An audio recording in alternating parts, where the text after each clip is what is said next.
What's up, guys? This is English Grammar Explained, and now we are practicing to use complex objects. And this is another exercise from a book, Roundup Grammar number 4. Yes, that's number 4.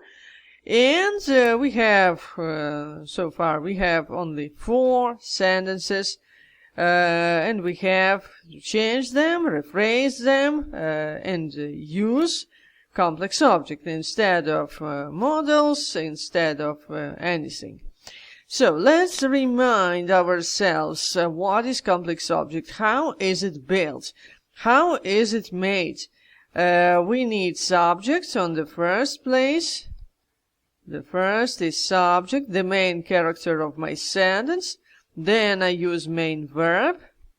It can be virtually anything, not anything actually, but there is more about it a little later. And then I have object number 1.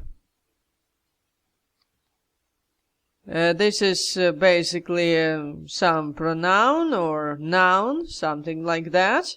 And only after this I use infinitive. And this is it. This is my complex object.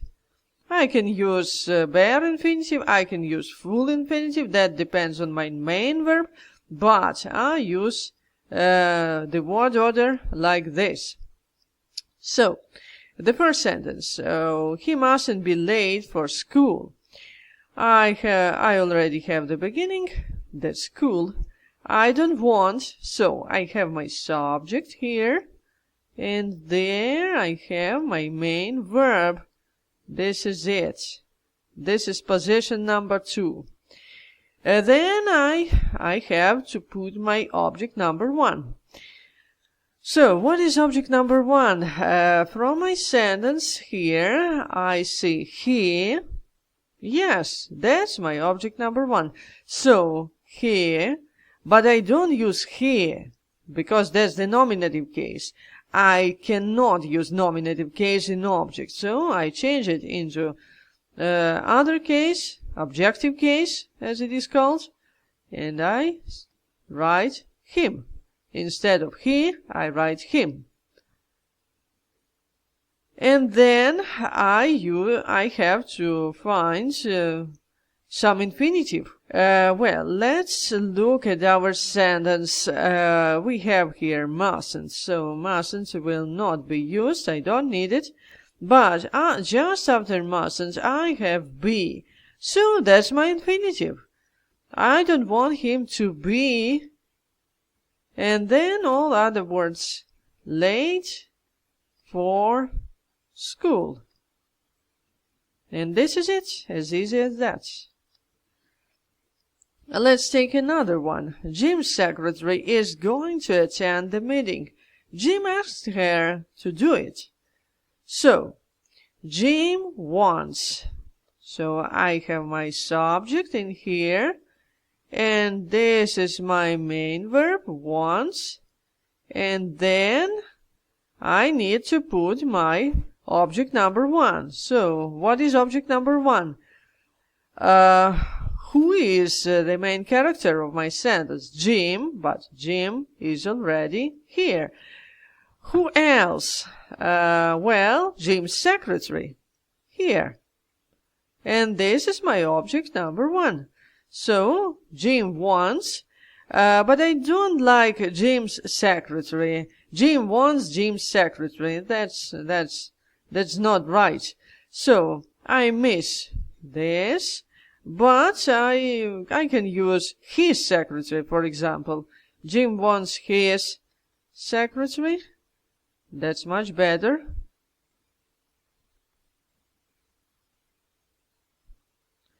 And then I have to find my infinitive. What is this? So, attend the meeting. This is it.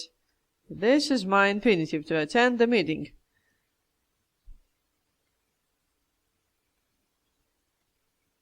As you see, my sentence became much smaller And that's smarter as for me. And on top of that, I merged two sentences. I created only one from two. That's quite convenient. And what about the third sentence? I don't think the children should watch the late night film. I don't want what? I don't want that children should watch. So, children is my first object. This is object number one. The children.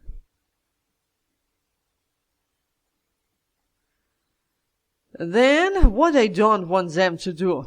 To watch. So, this is my infinitive.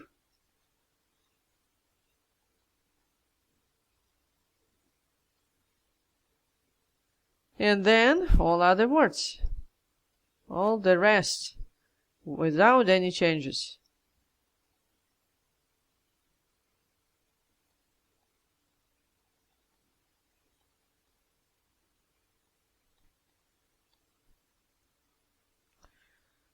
Well, and the last sentence, why don't you come to the concert with me?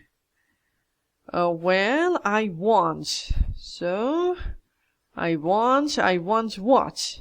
I want you. This is it. That's my first object.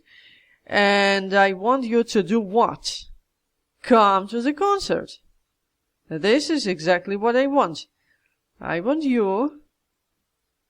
And then to come, this is my infinitive or object number two. And then to the concert with me. Technique is quite simple. We find the main character or the second character in my sentence. And that will be my object number one. Then we find what my character does. And that will be my infinitive. We throw out all the modal verbs. We don't need them here. And the structures like going to, we throw them away. So we are left only with object and its act. And we use them as object number one and object number two.